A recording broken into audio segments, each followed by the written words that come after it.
I want to talk to you today about what I think it really takes to become wealthy in financial terms. Specifically, we're going to talk about today how to condition yourself for wealth. Because I'm going to make a statement right now that may sound like an oversimplification to you, but I have to tell you that it's true in my experience. And my experience is how to shift myself and other people's finances from struggling to absolute total abundance. And that statement is this: if you do not have enough money in your life, there is one and only one primary reason. You have not conditioned yourself for wealth. And I'm going to show you exactly how to do that.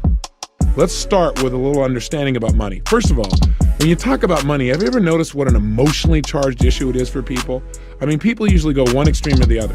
Either it's like real positive for them and they get real excited, or they say, yeah, I want to be able to make some money. I want to make things happen in that area. Or you see the direct opposite extreme, where people literally have contempt for it, as if it was something evil or suspect, something that you should avoid at almost all costs. And that usually shows up, obviously, in their lack of economic well-being. Why is it such an emotional issue for us? Well, we could spend several days just analyzing all the associations that have been attached to money throughout the years, both in religious terms as well as in business terms, all the experiences that we've had. But the truth is, money is nothing but a representation, a means to measure the exchange of value between people. So one of the questions that I've asked myself is, why do so many people fail to achieve financial abundance in a country where financial opportunity surrounds us literally at every moment? It beckons to us. And yet most of us never do that. We never create the financial abundance we deserve to have. So I asked the question, why not? Why don't people succeed financially? Out of that question, I started getting some answers on my own, but I also started getting answers by going out and modeling some of the most successful people in the world financially. People that are in the 100 million to $1 billion class. I figured, hey, if I'm going to get some answers, these people can tell me. And I looked for people specifically in that area who have made it financially on their own. People who have started with little or nothing, ideally. And by the way, there are many more than you realize. We live in a country where people can generate net worths of $100 to $500 million, starting with a little idea for a computer in their garage. Or where somebody can go to IBM as a young kid and become a billionaire by his mid-30s, an example of Bill Gates. So there are lots of role models of unbelievable possibility. And you may say, well, that's not my goal. I can appreciate that. But these people certainly know how to create and build wealth, and more importantly, maintain it. You know, years ago, there was a book written called Think and Grow Rich, and I'm sure you've heard of it. You probably read it as well. It's one of those very first books that I read when I first started reading personal development material. And you know, the book was based on the research done back in the early 1900s when Andrew Carnegie asked Napoleon Hill to actually make a study of what it takes to build wealth. And my own work in this area could be called Think and Grow Rich Today, because that is, in today's society, with today's distinctions and today's technology, what is today's approach to building wealth? What really makes the difference financially today? And what I found is there are certain distinctions that have not changed, because the building of wealth is fundamental. And so a big part of my research has been, what is the mindset of wealth? What does it allow certain people to not only expect it, but find a way? So the obvious question is, what is the number one reason why most people fail financially? And the answer is so simple that it eludes most of us. It's because we associate negative things to having excess money. In fact, the word excess by itself for most people is a negative. So I wonder why we don't ever have it. The very thing I talked to you about here earlier in this program, the thing that runs our whole life, is two things. What are they? Anything we associate pain to, we're going to avoid, especially if it's major pain. And anything we associate pleasure to, we're going to move towards. Now, you may again say, well, Tony, what are you talking about? Of course I associate pleasure to making money. Because if I had money, then I could really have more time to be with my family. I wouldn't have to work at certain things. Or if I had money, I could give certain things that are really important to me. Or I could support a specific charity I believe in. Or you know what? I could travel. Or I could just do whatever I wanted as quick as I wanted. Or I could have the ultimate wardrobe or jewelry. Or I could have favorite cars or homes whenever I wanted them. Or I could learn to fly or master any skill or hire the best teachers, the best coaches. Of course I want money. If you don't have it, you're right, you do want it, but not bad enough. Because while you want it, you have an approach avoidance. You also simultaneously have all the negative associations. And we alluded to these earlier. I don't know if you remember them, but I want to remind you, repetition being the mother of skill. What are some of the negative associations that people sometimes link in their subconscious mind to money that keep them from literally attracting it? Or they start to attract it and then their brain gets scared and says, oh my God, this might lead to pain, and then sabotages it. Well, some of them are things like, in order to make it, I'm gonna have to work so hard, I'll have no time to enjoy it. So why even try? Or, gosh, by the time I earn a lot of money, I'll be old and gray anyway, so why even go after it? Or, to make money, you gotta be really smart, and I'm not smart enough. Or, to make money, you have to take advantage of other people, and I could never do that. Or something like, well, gosh, if I made money, I wouldn't have any time to be with my family. Or if I made a lot of money, people will start judging me. Or if I make a lot of money, well, then I'll just have to pay more taxes, and then the IRS will be after me, and then what'll happen? People usually worry about these things, and people have no money at all to start with. They knock themselves out of the game before they even get to bat. Or if I make a lot of money, I probably won't be as spiritual. I'll get sucked in. And of course, I remember reading the Bible. It said, it's easier for a camel to get through the eye of a needle than the rich man to get into heaven. And gosh, it's hard for camels to get through needles.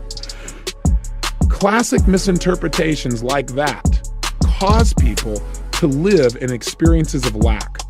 And I don't know of any place in the world where when people feel like they're living in lack, where they feel like they don't have enough, where that encourages the highest level of the human spirit to come out on a consistent basis. Now, I might be wrong about that, but I gotta tell you, wherever I see lack, I see crime in mass.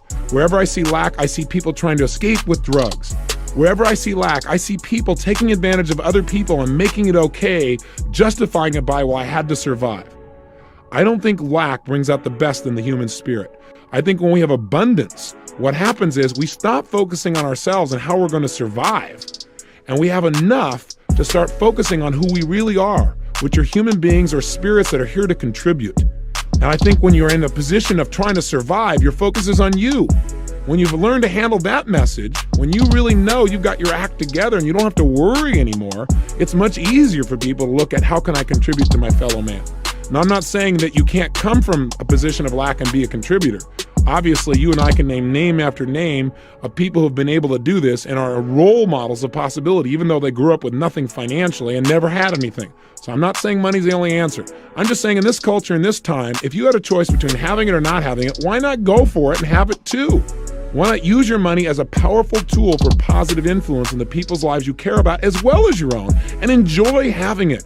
Get off the guilt trips that have stopped you in the past. It is that sense of guilt that if you have more money than somebody else, or what if you made more money than your father? Oh my gosh, God, what a wound that would be.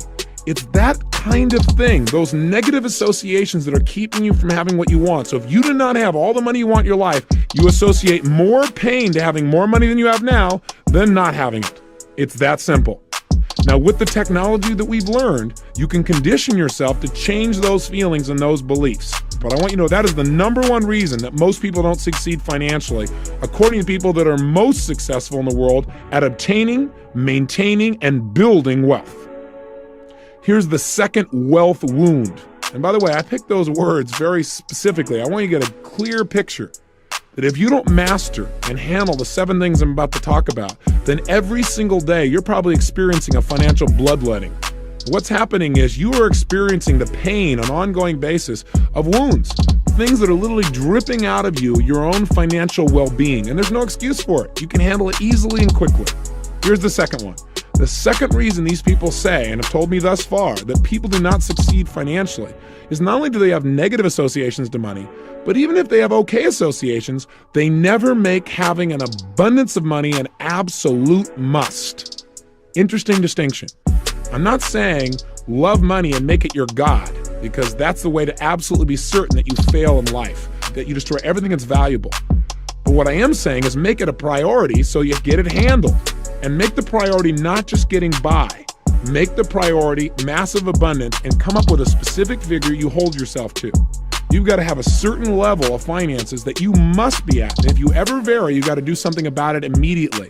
Otherwise, you get caught up in what we call Niagara's current, right? Where day to day, you just get caught up in making a living and doing things and putting things off, and it doesn't happen. So the only way you're going to succeed financially is when you decide on a specific amount of money that you must have in your life. And it must be well beyond what your absolute needs are. So in other words, what I'm asking you to do is take something that seems right now to be an accessory, money, and make it a necessity. Find an amount of money that would be considered abundant and make that not only abundant, but a necessity in your life. You follow me? That's critical if you're going to have long-term wealth financially. And if you don't do this, there's no way you'll be able to have the amount of money I know you'd like to have in your life.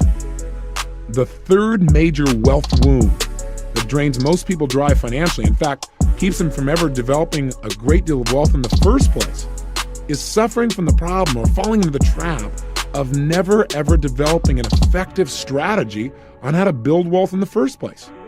I mean, listen, if all it took to succeed financially was for you to associate lots of pleasure to having money, pain to not having it, in other words, you really made it a must, and that was it, then we'd all have it.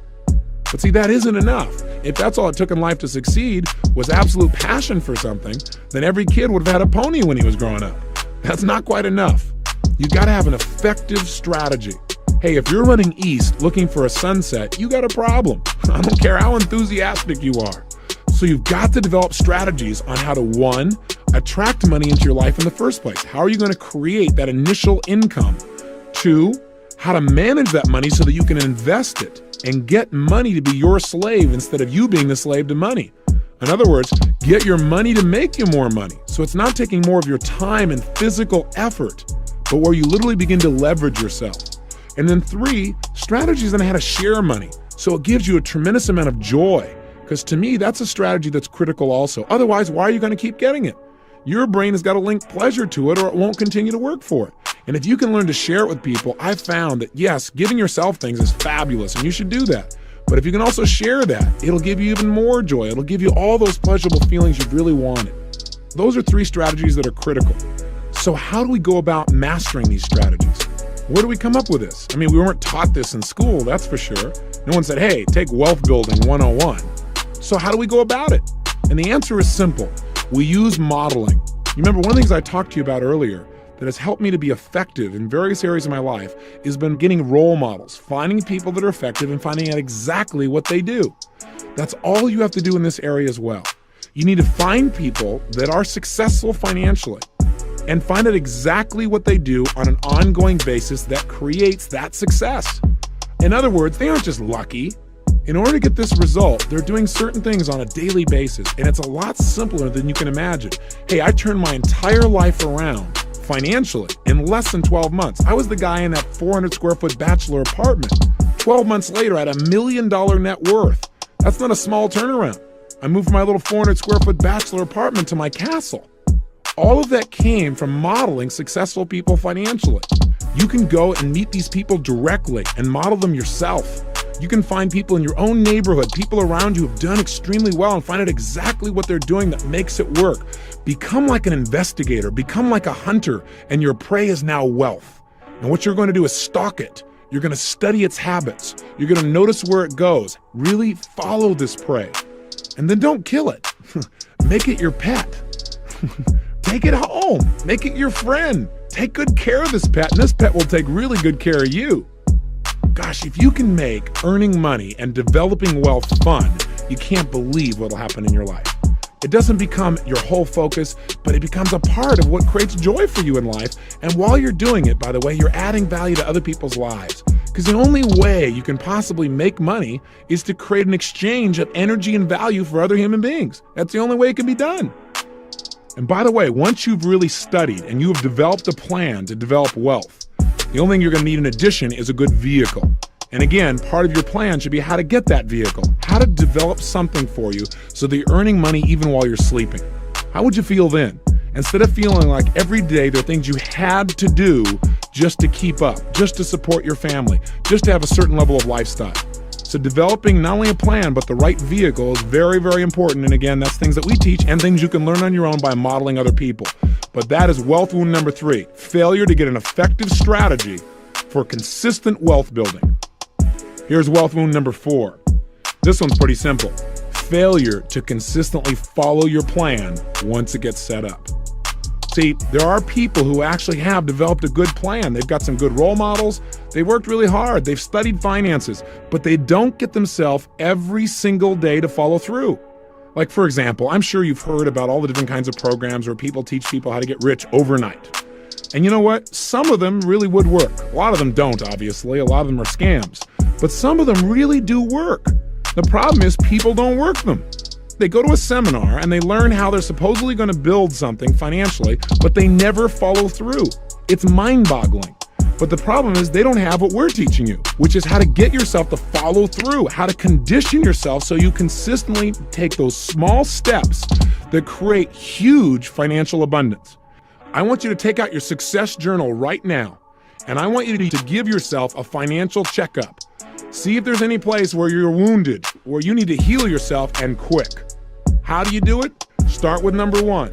Ask yourself specifically, what are some of the beliefs that I have that are probably keeping me from increasing my personal wealth, from attracting financial abundance? What are the beliefs I've got about that are probably holding me back, making me feel like, oh God, that wouldn't be right? What are they? And identify them. Question number two. Remember we said the reason people don't succeed, they don't make having financial abundance a must. Financial survival is a must, but not abundance. So ask yourself the question, do I have a specific amount of money that I have selected that is well beyond my bare necessities? Something that would represent massive financial abundance that I absolutely am committed to having, that I have made a must. And if not, you need to design that number and you need to get yourself to make it important enough that you will make this happen no matter what. 3, do I have an effective strategy to build my wealth and to absolutely achieve those goals and surpass them? If the answer is no, I want you to commit to do something today to find out more. Write somebody, call somebody, talk to somebody, and find out what are some initial steps you can get to master your finances. Don't put it off even one day. This is critical. 4, practice what we're talking about here. Get yourself, once you have the plan, analyze. Have you in the past gotten yourself to follow through consistently? If the answer is no, please use what you're learning here on how to get yourself to follow through, to use your personal power, and just do a little bit each day, just like we're doing here. We're taking things a little step at a time each day, but each day builds on the day before. Give yourself that benefit. So let this day be a brand new beginning for you. Take some action today that shows that what we've been talking about is real for you. So your brain starts saying, hey, he or she means it. They're gonna follow through this time. Let's get some momentum, because little actions, a phone call, a book, a tape, a seminar, an action, something will get you on a roll. So make it a day of new birth in the financial realm, a new dawning of your financial stability and your financial power. And let yourself start to become a role model for the people around you of what abundance is. Mental, emotional, social, physical, spiritual, and financial. That's really my message to you. Go through those 7 questions. Take a real good look. Eliminate the wounds and let's move forward. So take my challenge today. Mark this day as the beginning of your ultimate financial freedom and have some fun with it. Enjoy the process. Let's expand our minds. Let's attract all the money you deserve. Let's move our life to a brand new level. And most importantly, let's live with passion.